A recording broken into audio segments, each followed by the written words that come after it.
Bueno, pues el proyecto, ¿cuándo empieza? El proyecto empieza hace bastante tiempo, hace muchos años, al menos 16 o 18 años, cuando empecé a leer los libros de Moitessier, de las aventuras de Joshua Slocum, de Sir Francis Chichester, de Kokua, por supuesto, que es uno de los mejores libros que he leído, de los que más me han gustado de aventuras, y de, por ejemplo, de Eduardo de Reduc de la Mancha también. ¿Quién de nuestra edad no los ha leído esos libros? Y en ese momento tenías ganas, cuando estabas leyendo esos libros, de conseguir un barco, comprarlo e irte a navegar por el mundo. En realidad no es un proyecto de navegación, en principio sí sería de circunnavegación, pero en realidad no, es navegación por el mundo. Un proyecto de navegación por el mundo.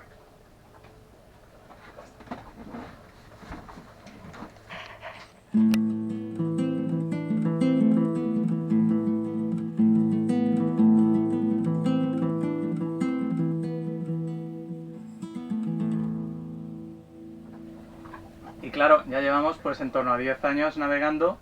Pues hicimos toda la costa sur de España, Portugal, luego Baleares, hemos hecho Grecia, hemos hecho Turquía, aparte del norte de Turquía, llegamos hasta el Mar Negro.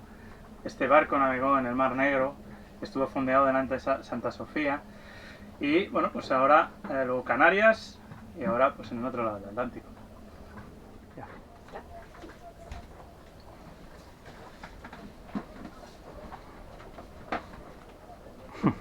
El proyecto. El proyecto no es mío. El proyecto es de Javi.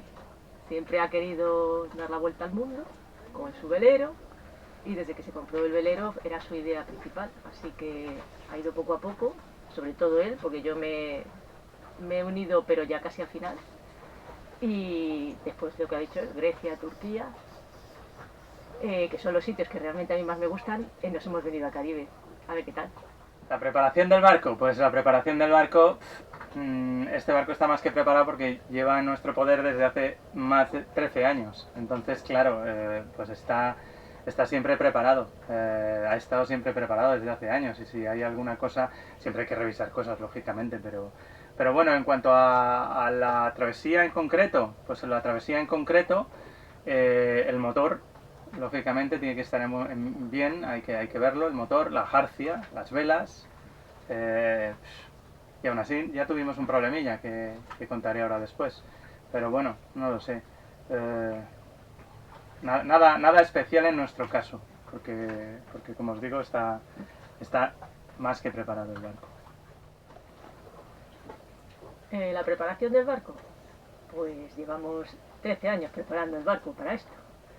Ha sido caro, ha sido pesado y ha habido, como ya habéis visto en todos los vídeos de Javi, un montón de roturas, de cambios, de ahora hay que cambiar una cosa, luego hay que cambiar otra. Pero bueno, parece que al final todo ha dado resultado. No ha habido grandes problemas en la navegación, considero yo, que no tengo ni idea. Así que bueno, y por dentro la preparación ha sido sobre todo hacer sitio para acumular comida, reorganizar todo para que todos tuviéramos sitio para todo y poco más, dejar comida hecha sobre todo para la navegación, no tener que estar todo el rato cocinando, que la verdad es que sí nos sirvió la envasadora al vacío que compramos y poco más. La verdad es que ha sido casi como seguir navegando, solo que un trayecto mucho más largo y más pesado. La compra antes de salir que hicimos en La Palma, pues grande, fue una compra grande. De hecho, claro, como nosotros, como os he dicho, vivimos en el barco, entonces no hay mucho sitio de estiba. Y realmente fue, yo creo que más de lo que pensábamos la compra. Más de lo que pensábamos haber comprado. Y para estibarla, pues complicado, la verdad complicado porque no había mucho espacio. Tuvimos que meter también hasta cosas en la sentina. Entonces, pero vamos, fue la compra justo el día de antes y compramos muchas cosas. De hecho, compramos también más cosas porque Mónica y yo ya habíamos comprado para tener comida que tal vez no encontráramos en este lado del mundo cuando llegáramos. Entonces, mucha compra, más de lo que pensábamos. La compra. La compra fue complicada, porque queríamos llevarnos comida de sobra para poder tener cuando llegáramos aquí. No solo porque ya sabíamos que todo esto era mucho más caro, sino también porque hay cosas que aquí no encuentras. El jamón, que es un alimento fundamental en mi dieta. Pues hemos traído jamón, claro.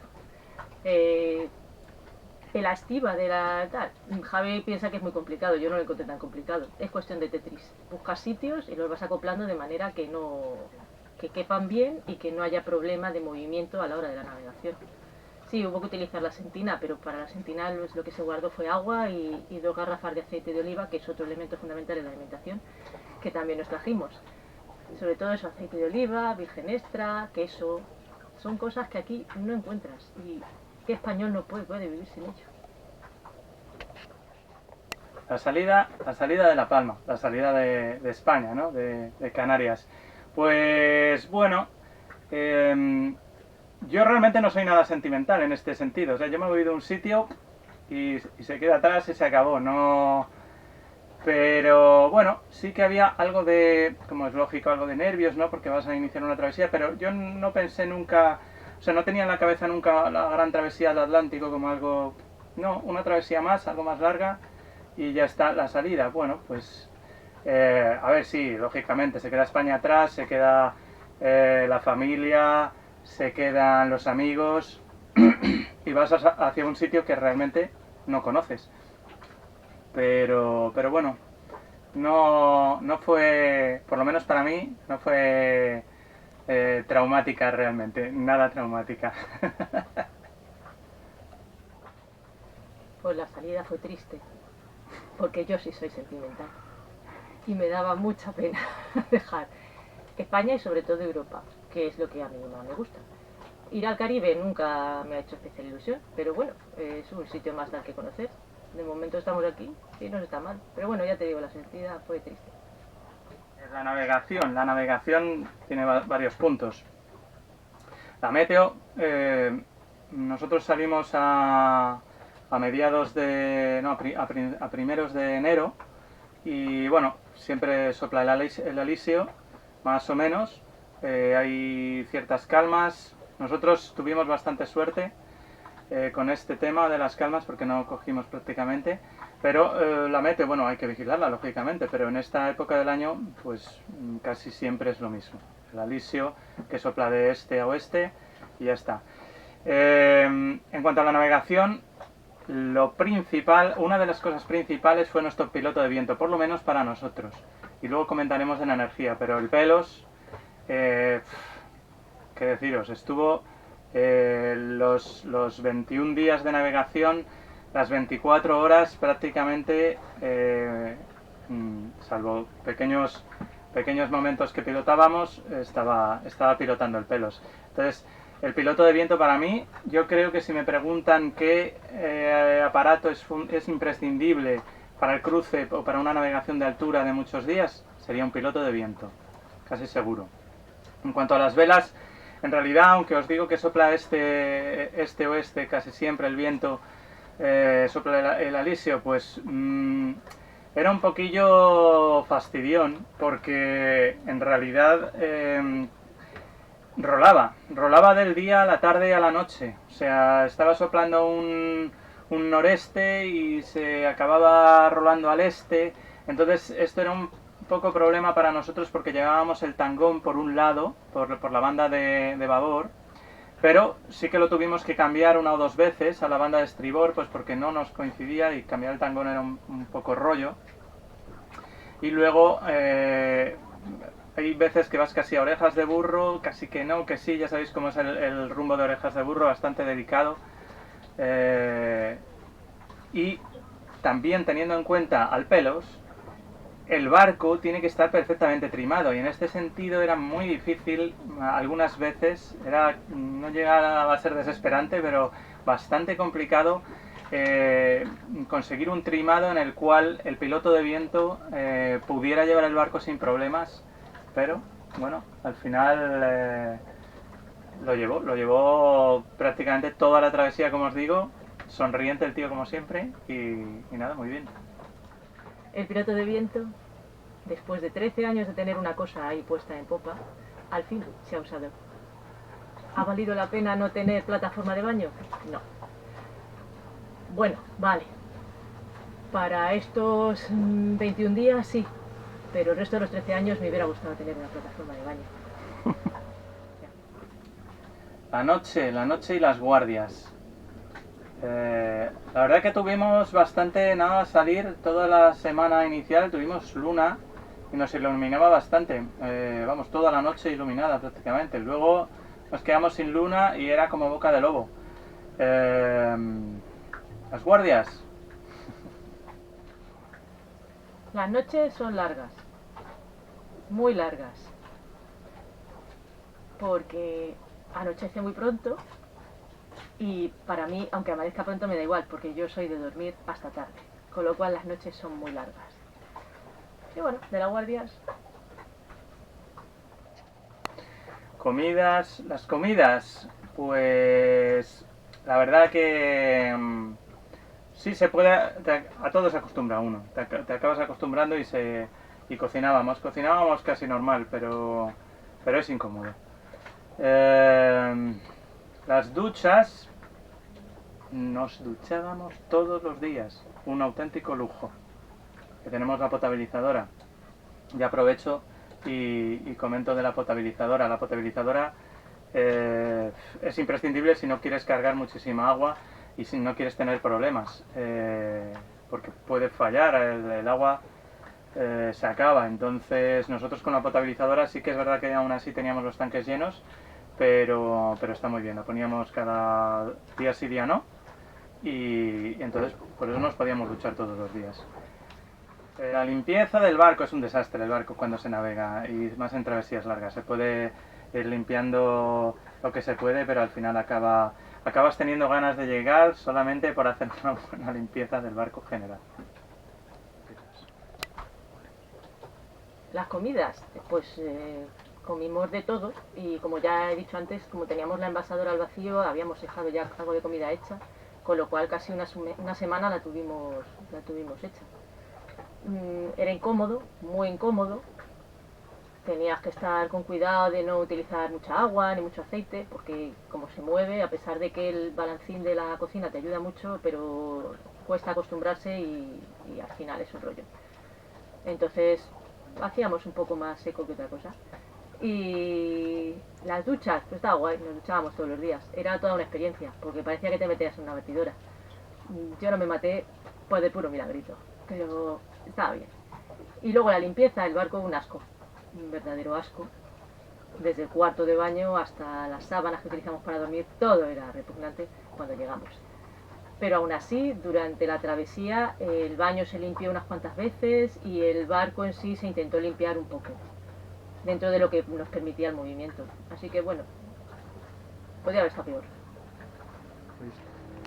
En cuanto a la colada, pues poca colada hacíamos. Realmente yo lavaba mi ropa interior y Javi igual. O sea, no hacíamos grandes cambios. De hecho es que como estábamos vestidos casi todo el rato igual, porque al final vas a lo cómodo. Y como somos los mismos todo el rato ya nos da igual apestar o no. Así que sin problema. Comodidad de una travesía de altura. Vamos a ver, el que no ha navegado en un barco de crucero de este tipo como los nuestros, de un tamaño pequeño que puede ser desde 30 pies a 60 pies, no se puede imaginar lo incómodo que es la navegación de altura. Es una batidora, el barco es una batidora, entonces a todo se acostumbra uno.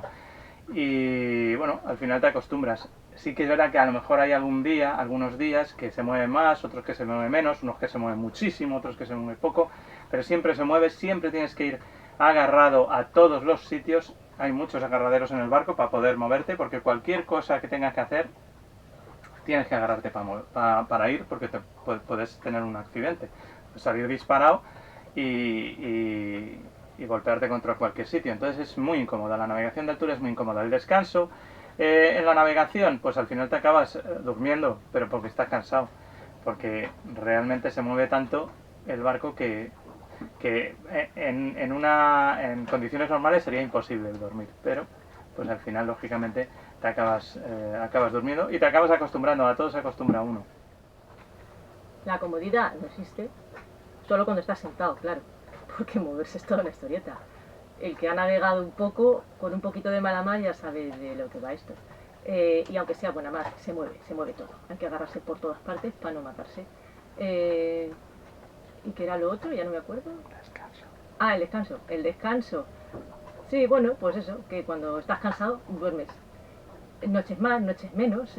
Hay noches que hay que levantarse porque hay que cambiar una vela porque no sé qué, o porque el piloto no va donde tiene que ir. Pero salvo esos sin lapsos, se podía dormir. Bien, vale. Y por el día, pues también, a veces estás tan cansado que te quedas frito, a lo mejor una hora por la mañana. Así que bueno, no hay lo más.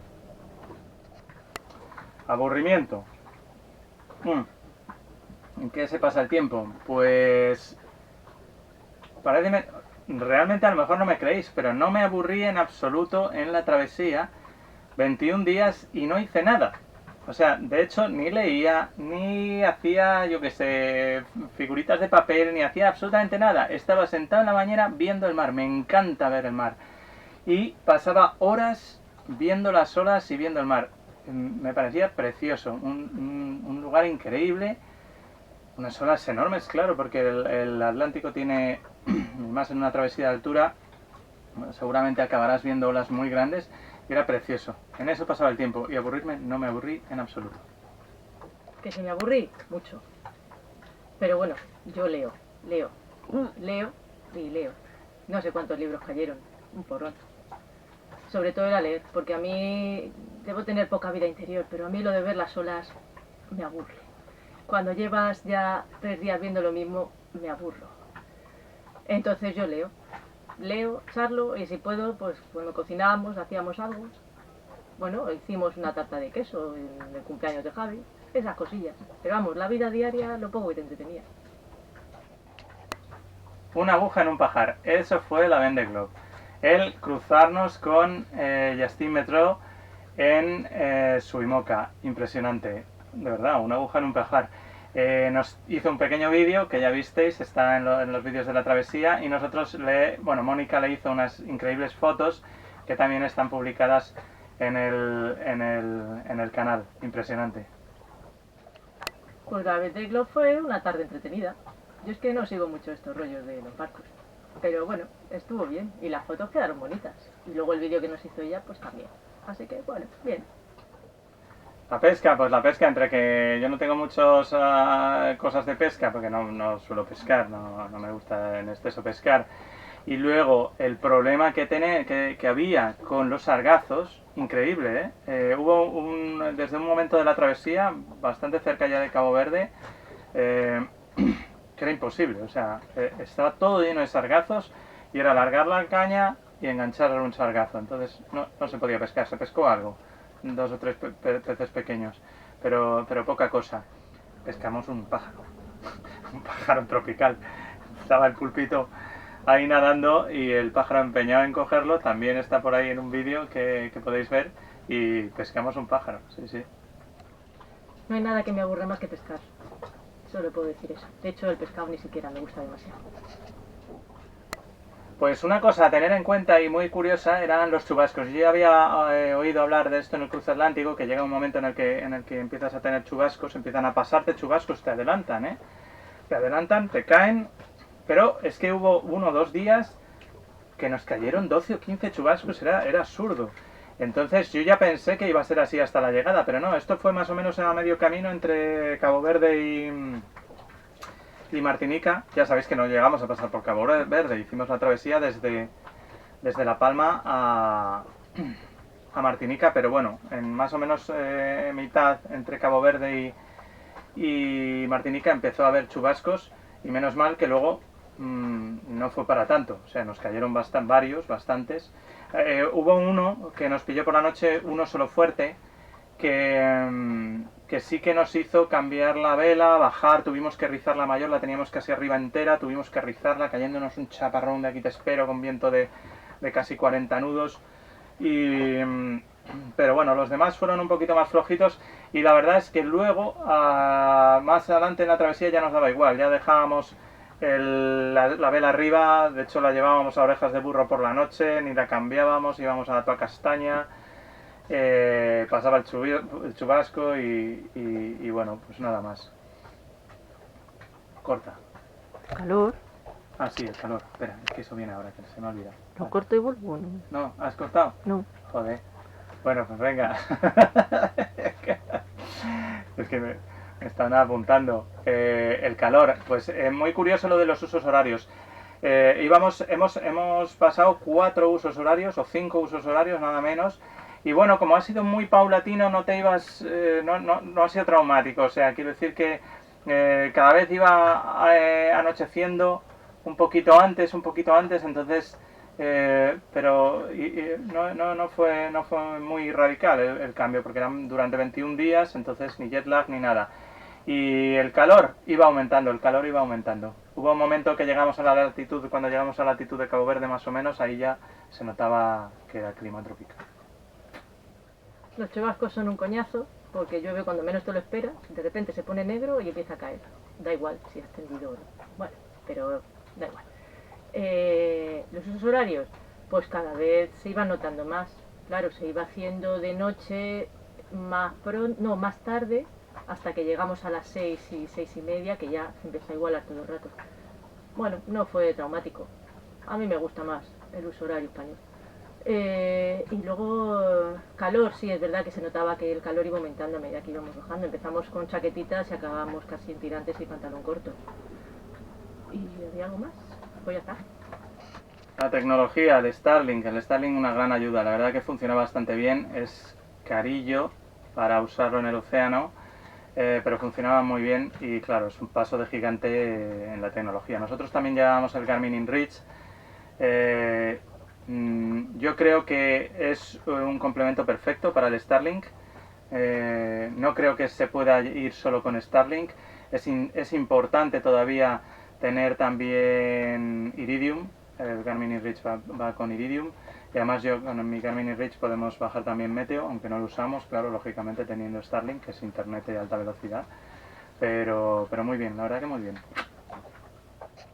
La energía fue un problema y mira que nosotros tenemos baterías. Ya contaré algún día cómo tengo yo los grupos de baterías, que es una cosa un poco especial, pero incluso con el pelos pilotando, sin piloto automático eléctrico, muy complicado. Teníamos que arrancar el motor 2 veces al día, por la mañana y por la noche, para cargar baterías.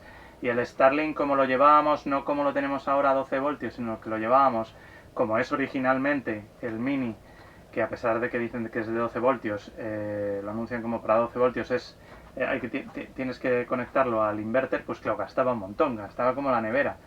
Entonces la energía, complicado. La energía es una cosa que se me ha olvidado mencionarlo al principio en la preparación del barco, es importantísimo, vital. Y pues hay que tenerlo muy en cuenta, porque no es lo mismo el estar haciendo pequeñas travesías, fondeando, que estar navegando con navegación de altura durante muchos días seguidos.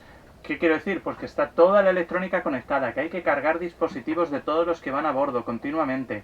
Tenemos la potabilizadora para hacer agua, tenemos el piloto automático de eléctricos si hay que ponerlo, tenemos la nevera, son un desastre. La energía es complicado, la gestión de la energía, y hay que tener el barco muy preparado para poder hacer una travesía de tantos días sin tocar tierra.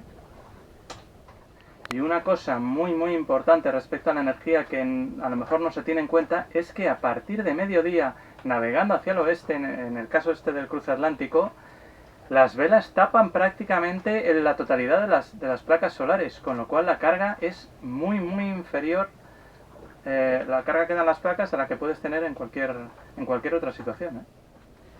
El Starlink está guay, claro, tienes internet.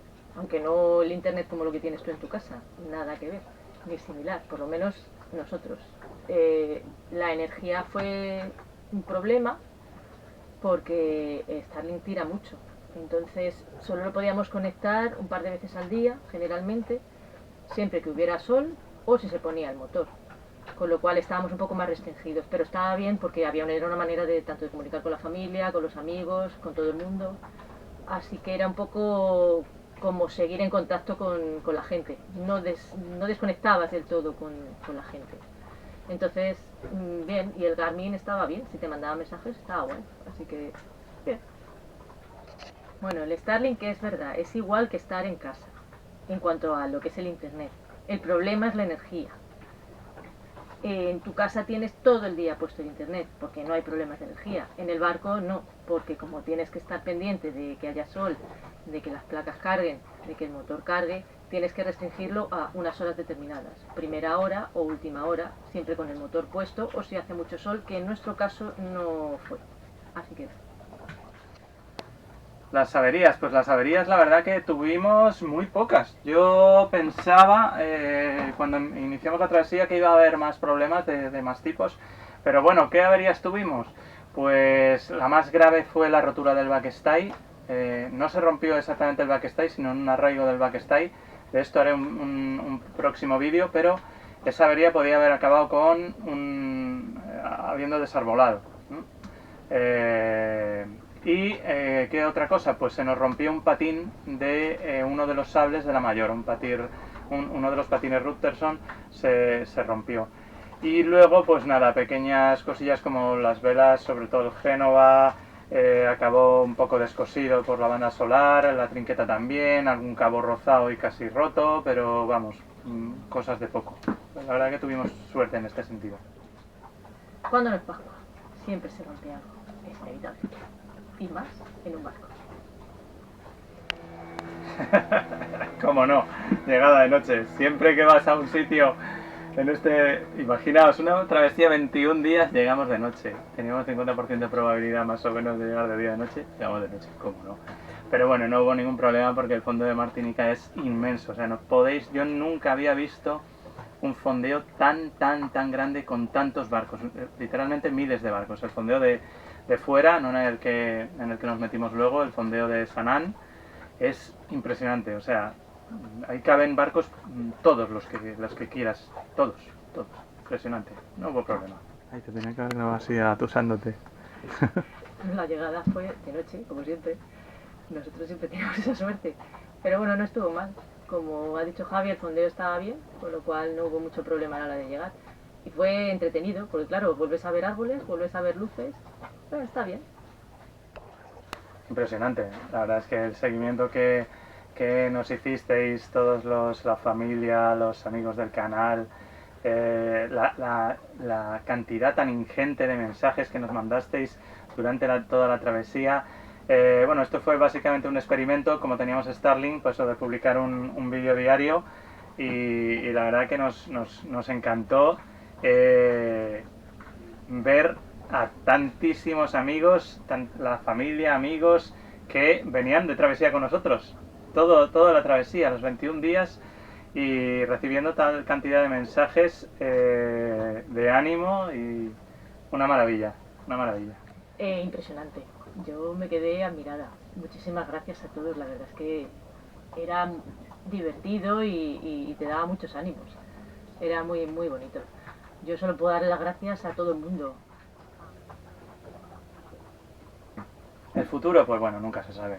La verdad es que no, así planes a tan largo plazo no se pueden hacer, pero yo siempre tuve en la cabeza el Pacífico y ahora ya no, ahora tengo en la cabeza la Patagonia y el canal de Beagle, que es lo que en teoría me gustaría hacer, bajar por la costa de Brasil y Argentina y luego hacer los fiordos chilenos y saltar al Pacífico después de haber visto lo que tengamos que ver por aquí, por el Caribe.